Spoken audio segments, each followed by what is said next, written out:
नमस्कार. आज आपण बोलणार आहोत छत्रपती संभाजी महाराजांबद्दल. हो, शिवराजी महाराजांचे थोरले चिरंजीव आणि मराठा साम्राज्याचे दुसरे छत्रपती. बरोबर. त्यांचा जन्म 14 मे 1657, पुरंदर किल्ला. अनेकांसाठी ते एक मोठे योद्धे, धर्मवीर आहेत. पण काही इतिहासकारांची मतं थोडी वेगळी आहेत असं दिसतं. आहे थोडा मतभेद. तर आज आपण जी माहिती उपलब्ध आहे, विकिपीडिया किंवा इतर नोंदी, त्या आधारावर त्यांच्या आयुष्यातले महत्त्वाचे टप्पे, त्यांचं काम, त्यांनी लिहिलेलं साहित्य आणि काही काय म्हणतात त्याला वादग्रस्त मुद्दे, हे सगळं समजून घेऊया. नक्कीच. आणि सुरुवात त्यांच्या लहानपणापासून करू शकतो आपण.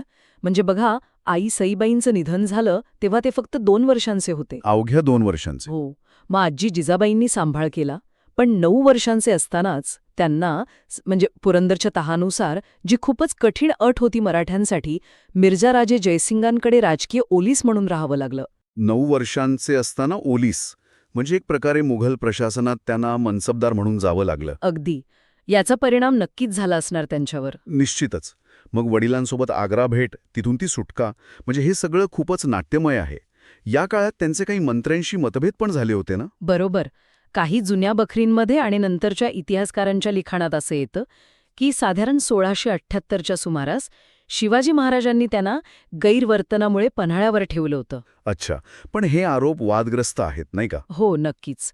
यानंतर ते काही काळ दिलेरखानाला पण जाऊन मिळाले होते. मुघल सरदार होता तो, पण वर्षभरात परत आले. आणि परत आल्यावरही शिवाजी महाराजांच्या निधनानंतर गादी मिळवणं सोपं नव्हतं वाटतं. सोयराबाईंनी आणि काही मंत्र्यांनी तर राजारामांना बसवलं होतं गादीवर. हो, तो एक मोठा पेच होता.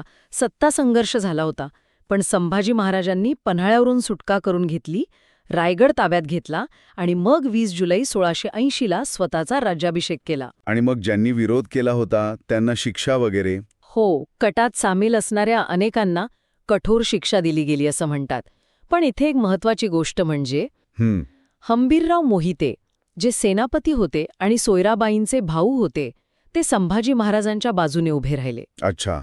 मग राज्य हाती आल्यावर आव्हानं तर मोठी असणारच. औरंगजेबाशी संघर्ष तर सुरूच होता. अगदी. 1680 मध्ये त्यांनी बुऱ्हाणपूरवर हल्ला केला, मोठी लूट मिळवली तिथे.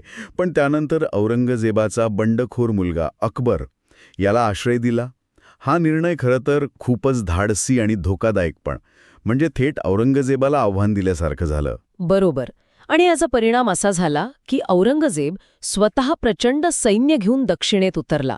मराठा साम्राज्यासाठी हा खूप मोठा धोका होता, जो पुढची अनेक वर्ष चालला. मुघलांनी मग 1682 मध्ये रामसेज किल्ल्याला वेढा घातला होता. तो अयशस्वी झाला म्हणतात. मराठ्यांनी गनिमी कावा वापरला तेव्हा. हो, गनिमी कावा म्हणजे काय तर शत्रूवर अचानक हल्ला करायचा आणि लगेच निसटून जायचं, त्यांना हैराण करून सोडायचं. याच पद्धतीने रामसेज किल्ला मराठ्यांनी जवळजवळ 3 वर्ष लढवला. अरे वा. त्याच वेळी जंजिऱ्याच्या सिद्धींशी पण संघर्ष सुरू होता. हो, तोही सुरू होता.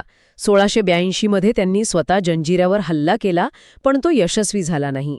आणि मग पोर्तुगीज, त्यांच्याशी पण संघर्ष झाला होता ना? झाला होता. कारण पोर्तुगीजांनी मुघलांना मदत केली होती. त्यामुळे संभाजी महाराजांनी 1683 मध्ये गोव्यावर स्वारी केली. आता काही पोर्तुगीज नोंदी असं म्हणतात की या मोहिमेत चर्च पाडण्यात आले, नागरिकांवर अत्याचार झाले. अर्थात हे आरोप एका बाजूचे आहेत.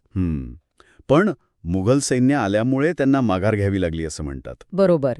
या सगळ्या लष्करी धावपडीत त्यांनी प्रशासनाकडे किंवा साहित्याकडे लक्ष दिलं होतं का? हो, नक्कीच दिलं होतं. शिवाजी महाराजांचीच प्रशासकीय पद्धत त्यांनी पुढे चालवली. 1684 ते 88 मध्ये दुष्काळ पडला होता. तेव्हा शेतकऱ्यांना मदत केली, बियाणं दिली, करमाफी दिली, जलसंधारणावर भर दिला. आणि साहित्य? ते स्वतः संस्कृत आणि हिंदीचे जाणकार होते. बुधभूषणम नावाचा संस्कृत ग्रंथ त्यांनी लिहिला. नायिकाभेद, 7 शतक असे ग्रंथही लिहिले. अच्छा. पण त्यांच्या कारकिर्दीचा शेवट मात्र खूप दुःखद झालं. 1687 मध्ये वाईच्या लढाईत हंबीरराव मोहिते मारले गेले. हो, आणि मग फेब्रुवारी 1689 मध्ये संगमेश्वरला मुघल सरदार मुकर्रब खानाने त्यांना आणि कवी कलाश यांना पकडलं. इथे फितुरीचा उल्लेख येतो ना? गणोजी शिर्के. हो, अनेक ठिकाणी गणोजी शिर्के यांनी फितुरी केल्याचा उल्लेख आहे, जे संभाजी महाराजांचे मेहुणे होते. त्यांना मग बहादूरगडला औरंगजेबासमोर आणण्यात आलं. आणि त्यांच्या मृत्यूच्या कारणांबद्दल पण वेगवेगळी मतं आहेत. मुघल इतिहासकार वेगळं सांगतात. मराठा इतिहासकार वेगळं. मुघल म्हणतात की किल्ले आणि खजिन्याची माहिती विचारल्यावर संभाजी महाराजांनी औरंगजेब आणि इस्लामचा अपमान केला. मराठा इतिहासकार सांगतात की त्यांना इस्लाम स्वीकारायला सांगितलं, पण त्यांनी नकार दिला. कारण काहीही असो, छळ अत्यंत अमानुष झाला असं म्हणतात. हो, त्यांचा आणि कवी कलश यांचा खूप छळ करण्यात आला. आणि मग 11 मार्च 1689 रोजी तुळापूर येथे भीमा नदीच्या काठी त्यांचा शिरच्छेद करण्यात आला. याच्या हौतात्म्यामुळे त्यांना धर्मवीर म्हटलं जाऊ लागलं आणि मराठ्यांमध्ये एक नवी एकजूट आली असं म्हणतात. बरोबर. त्यांच्या बलिदानाने मराठ्यांचा संघर्ष खरं तर अधिक तीव्र झाला. तर संभाजी महाराजांची कारकीर्द पाहिली तर ती धाडस, संघर्ष, प्रशासकीय काम आणि काही वादग्रस्त घटना यांचे एक गुंतागुंतीचं मिश्रण होती. इथे एक मुद्दा विचारात घेण्यासारखा आहे. सुरुवातीचे काही इतिहासकार जसे ग्रँड डफ किंवा रानडे यांनी संभाजी महाराजांबद्दल बरंच नकारात्मक लिहिले होतं. पण नंतर जसं जसं काळ बदलला, राष्ट्रवादी विचार पुढे आले, तसं त्यांचं धर्मवीर म्हणून एक वेगळं सकारात्मक मूल्यमापन व्हायला लागलं. हो, हा खूप महत्वाचा मुद्दा आहे. म्हणजे बघा, एखाद्या ऐतिहासिक व्यक्तीची प्रतिमा काळानुसार, विचारसरणीनुसार कशी बदलते याचं हे उत्तम उदाहरण आहे. आणि जे काही वैयक्तिक आरोप त्यांच्यावर झाले, म्हणजे गैरवर्तन किंवा व्यसनाधीनता वगैरे, ज्याचा उल्लेख काही बखरींमध्ये किंवा जुन्या इतिहासात येतो, त्या आरोपांमागचं सत्य काय असेल किंवा त्या काळात त्या आरोपांना किती महत्त्व होतं, यावर अजून खोलात जाऊन विचार करायला नक्कीच वाव आहे. अगदी. इतिहास हा असाच अनेक पदरी असतो. त्यावर विचार करत राहिलं पाहिजे.